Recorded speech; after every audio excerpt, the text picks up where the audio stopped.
Таласта 16 жаштагы келин төрөдү. Кече 26 май күнү Талас облустук ооруканасынын төрөт бөлүмүндө 16 жаштагы келин төрөдү. Бул тууралуу маалыматты ооруканадан тастыкташты. 26 май күнү саат эртең мененки 7:00 чамасында Кара Буура районунун тургуну 2004-жылы туулган 17 жашка толо элек келин төрөт бөлүмүнө түштү. 4 килограмм салмактуу уул төрөдү. Бул боюнча милиция келип тиешелүү процедураларды жүргүзгөн. Күйөөсү бар болгон. Учурда эне менен баланын акыбалы жакшы деп айтылат маалыматта.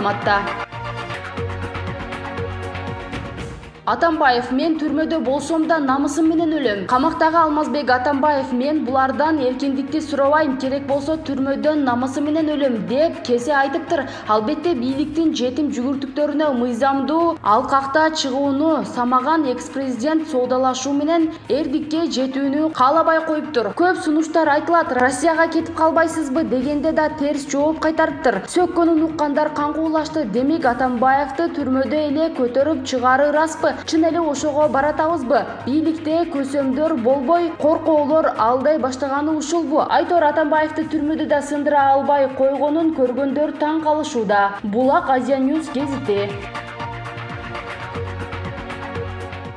Президент Максат айылынын тургундары менен жолугушту. Бүгүн 27 майда президент Садыр Жапаров Баткен облусунда иш сапары менен жүрөт. Алгач кыргыз-тажик тилкесинде болгон окуяларда жабыркаган Лейлек районунун Максат айылына барды. Президент талкаланган үйлөрдү жана социалдык объектилерди көрүп чыгып, эл менен баарлашты жана облустарга мамлекет тарабынан өзгөчө көңүл бурулуп келе жаткандыгын жана мындан арада көңүл бурулаарын билдирди. Бир дагы жергиликтүү тургун колдоосуз калбай турганына ишендирди. Ошондой эле гуманитардык жардамды даректүү бөлүштүрүүнү тапшырды. Темир Сариев камакка алынды. Мурдагы өкмөт башчы Темир Сариев 28 саатка камалды. Мындай маалыматты адвокат Канат Хасанов Фейсбуктагы баракчасына жарыялады. Азырынча тиешелүү органдар бул боюнча расмий маалымат бере элек. Эске салсак, ал бүгүн УКМКда кумтөр боюнча сурак берип жатканы кабарланды. Баткен облусунан 140 бала ысык көлгө эс алууга жөнөтүлдү. Коомдук ишмер Асоль Молдоахматова 28-30 апрелде Тажикстандын куралдуу баскынчылыгынан жабыркаган Баткен облусунун тургундарынын балдары үчүн ысык көлгө эс алуу уюштурат. Бул тууралуу өкмөттүн Баткен облусундагы өкүлчүлүгүнүн басма сөз кызматынан билдиришти.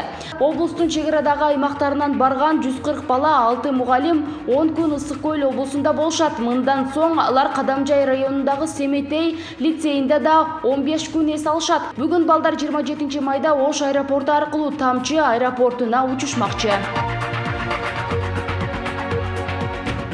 Министр Бейшеналиевди кызматтан алуу талабы дагы айтылды.